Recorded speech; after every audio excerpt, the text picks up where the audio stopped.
mula sa product supervisor naman ng Yamato Enterprises, si Miss Alisa ko. Alisa, good evening. Good evening po, Sir Chris, at sa lahat po ng ating mga listeners. Kulang daw ang bisita, sabi ni Het. Yan ang sinesenyo sa akin, ha? Wala si, ang pangalan ni? Si Marie? Marie ba yun? Marie pala pangalan nun. Nakalimutan ko. Ano pangalan? Kung sa atin lang, nakalimutan ko eh. Ayun, si Het, alam na alam yun, ha? Okay, pag-usapan na ho natin yung tungkol dito, Doc, cancer at mga physical na pagbabago sa atin pong kutis. Pwede rin kayong mag-text kina dito sa hotline ng Yamato, 0920-533-7777, 47 ho yan. Madaling tandaan, 0920-533-7777.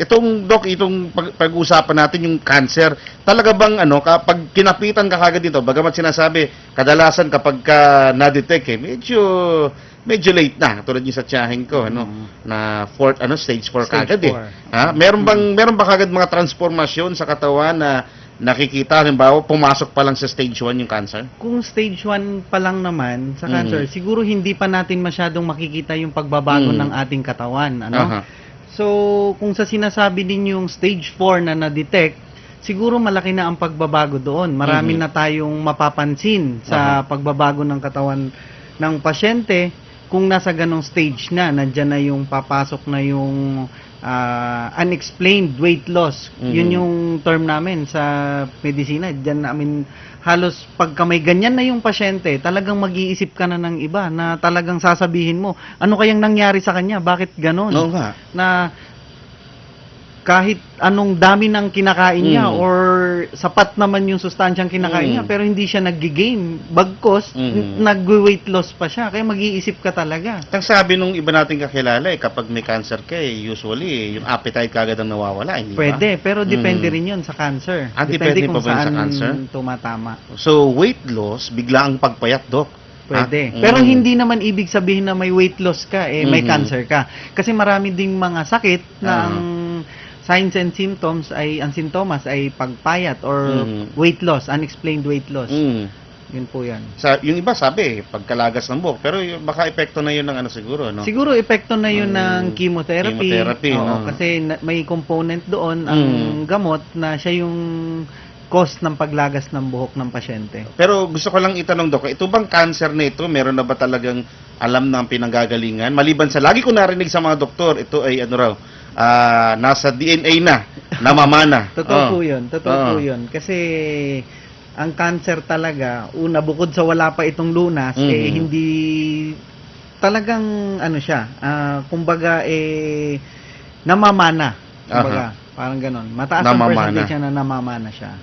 Nasa DNA na kasi natin yun Ayun, oo. Pero Doc, mukhang lahat natatakot dito sa cancer pero ano bang best na pag-iingat dito sa cancer? Well, sa cancer naman pagka pinag-uusapan natin yan, talagang nakakatakot yan dahil nabanggit ko nga kanina, yan ay wala pang base sa mga eksperto ay wala pang eksaktong lunas na nakakagamot ng cancer. Dinidiscover pa rin yan hanggang ngayon. So, ang best way lang talaga para maiwasan mo or ma-prevent mo ang cancer is yung tinatawag nating early diagnosis siguro ang isa sa pinaka-the best. Para kung ma-diagnose natin, mahuli natin ang cancer ng mas maaga, mas mataas ang chances na pwede natin siyang matreat or magamot hanggat hindi pa siya kumakalat. I see. Pero sabi nung iba, ito raw cancer kahit daw maoperan ka tulad nung misis ng ating kaibigan, naoperahan, lung cancer kung di tayo nagkakamali. Although sinasabi ng ibang mga eksperto, mga 5 or 10 years, baka may recurrence, siya 3 years pa lang, Doc. Depende nga sa cancer, katulad na lang halimbawa nung melanoma, or example. Yung melanoma kasi, meron yung tinatawag na 97% survival rate. Ibig sabihin nun, yung 5-year survival rate, meron kang 97% na chance na makasurvive sa cancer na yun. Mataas. Depende lang yun kung hindi pa siya nag-metastasize or yung kumalat.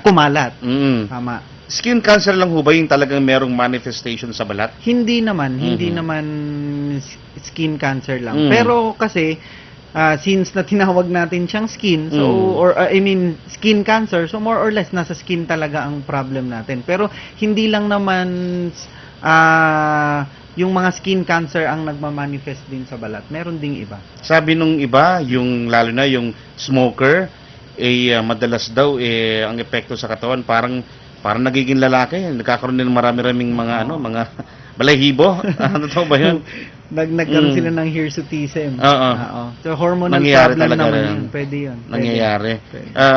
Pero Doc, habang nagkakaedad tayo, may mga pagkakaiba ba paggaling ang paggaling ng balat halimbawa, kumpara dun sa mas bata-bata, dun sa medyo nagkakaedad, pag tayo ba mga 30, 40, 50, lalo na yung healing process, may mga pagkakaiba ba? Yes, merong pagkakaiba kasi nga kung i-compare mo ang healing process ng 60 years old sa 30 years old na katulad mo, iba, malaki ang diferensya. Tumpa ka dyan, Doc. Kasi 30 sa yan. masabi mo. Ayan. Kasi nga, Nice. una, yung as we age kasi, humihina din kasi yung immune system natin, which is yun yung lumalaban sa mga infection, nagpa-fight ng infection sa ating mga katawan. So, as we age, talagang humihina din yun. Pati yung mga cells natin, humihina din sila. Compared doon sa mga medyo bata-bata pa, na katulad ni Ma'am Stacy at na Ma'am Lai. Ay, talagang bata-bata yung mga yan, ha? Malaki ang difference. Malaki ang pinagkaiba. Mas malaki ba yung survival rate noong medyo bata-bata kumpara doon sa medyo may edad ng konti? Ay, hindi naman ganon ang sinasabi. Hindi ganon. Pero how about yung ating immune system? Di ba yun yung sinasabing pandepensa natin kaagad? Yes. Yung immune system natin na nabanggit ko nga kanina, syempre kung medyo bata-bata ka pa, ang mga cells mo ay nagfa-function pa ng mas maayos compared doon sa may nagkakaedad na, iba ang healing process talaga. Or iba ang fight ng batang cell sa infection compared doon sa matandang cell na. Sayang wala rito yung isang kaibigan natin si Maria, no? Kasi siguro a month ago may inatinan akong press conference and I asked the doctor from US. Magaling na doktor. Kasi ang pangalan niya si Dr. Masei Kawamura. Ayan. Tanda ko yung pangalan. Diyan ginawa yun sa may Dusit, hotel. At tinanong ko siya sa press con. Sabi ko, kung anong pinakamabisang panlaban or pang-deter ng cancer. Since we're talking about cancer at marami nagka-cancer sa buong mundo ngayon, malaking bagay daw yung lifestyle tsaka yung napakarami ng populasyon. Yes, totoo yun. Sabi niya, ang una pa rin panlaban palakasin ng immune system. Yun pa rin ang binanggit niya. Immune system talaga kasi yan ang panlaban natin against infection galing sa external environment Yun na nga. Kaya gusto kong itanong sa inyo, Doc, paano natin palalakasin ang ating immune system? Well, marami namang paraan para palakasin ng immune system. Pwede, kung gusto mo sa natural way, pwede tayong matulog ka ng maaga. Isang bagay yan na enough sleep. Talagang makaka-recover yung katawan mo. Magre-repair, self-repair yung katawan. Yes.